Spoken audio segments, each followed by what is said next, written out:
Hey guys, once again welcome to my channel and in this video I'm going to discuss this question. This question was asked in JEE Mains paper 2025 in January session और 29 एक का question है और ये question जो इस paper का सबसे हार्ड क्वेश्चन है।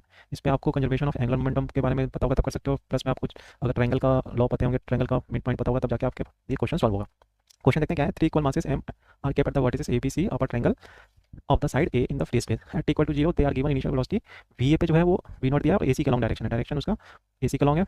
सेम चीज़ इसने क्या किया है अगले वाले में bv का जो है वो v नॉट उसका मैग्नीट्यूड है एंड ba के लॉन्ग जो b पे है bv पे जो है वो v नॉट है और ba के लॉन्ग है b से a जा रहा है। सेम v जो c पॉइंट पे है वो v नॉट है स्पीड और c से b जा रहा है, मतलब इस तरीके से इनका डायरेक्शन है इनिशियल। यार AC CB and they are unit vector, मतलब वो डायरेक्शन रिप्रेजेंट कर रहे हैं। If the three masses are interact gravitationally, ये इंपॉर्टेंट है कि म्यूचुअल ग्रेविटेशनल फोर्स की वजह से अट्रैक्शन हो रही है और there is no external force.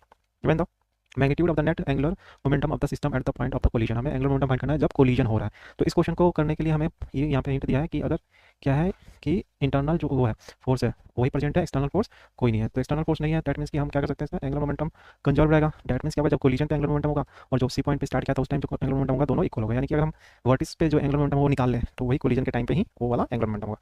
अब क्वेश्चन आता है कि अगर मुझे निकालना है सेंट्रोइड पॉइंट पे हिट करेगा, जब और मतलब सेंटर पे हिट करेगा तो सेंटर पे हिट करेगा तो इसके अराउंड जो होगा हमारा नेट एंगुलर मोमेंटम कंजर्व रहने वाला है। तो हम क्या करेंगे यहाँ से एंगुलर मोमेंटम फाइंड करेंगे। तो एंगुलर मोमेंटम जब इनिशियल फाइंड करेंगे तो पहले मुझे क्या करना पड़ेगा, हमें फॉर्मुला पता है एंगुलर मोमेंटम का जो होता है कि क्या चीज़ होता है MVR, यानी mass into velocity and perpendicular distance. ठीक है, ये होता है वेलोसिटी का, क्योंकि ये ट्रांसलेशन मोशन है, रोटेशन मोशन है नहीं इसमें कुछ, तो सिर्फ ट्रांसलेशन मोशन की वजह से जो एंगुलर मोमेंटम जनरेट हो रहा है वही हमें लिखना है यहाँ पे। तो अगर सी पॉइंट मतलब सेंटर पॉइंट लेते हैं, सेंटर पॉइंट से ये हो गया, यहाँ पे हिट करेंगे तो इस पॉइंट से अगर ये क्या होगा इसकी इनिशियल वेलोसिटी का परपेंडिकुलर डिस्टेंस निकाले तो ये वाला डिस्टेंस आता है और इसकी वैल्यू जो कैलकुलेट करोगे तो वो हो जाएगा साइड डिवाइड बाय 2√3, तो यानी कि a/2√3 जो होगा इसका डिस्टेंस आता है इस लाइन से परपेंडिकुलर डिस्टेंस।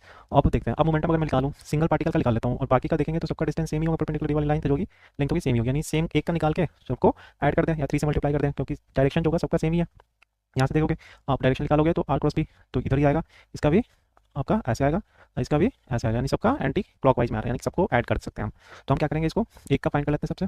तो सिंपल सा बन जाएगा क्वेश्चन, हम MVR लगाएंगे तो मास इसका दिया है m, ये रहा, और v दी है वेलोसिटी v नॉट, तो v नॉट हो जाएगा। परपेंडिकुलर डिस्टेंस हमने निकाल लिया, एक्सिस ऑफ मोशन एंड जहाँ से हम निकाल दें तो ये आ जाएगा a/2√3। तो ये हो गया सिंगल पार्टिकल का एंगुलर मोमेंटम। अब 3 का निकालना है क्योंकि ऐड होंगे तो मल्टीप्लाई कर देते हैं, तो √3/2 mv0 a, तो ये आ जाएगा हमारा टोटल एंगुलर मोमेंटम इसका eight the point of collision. जहाँ पे कोलिजन होगा वो हमारा सेंटर ऑफ द ट्रायंगल है।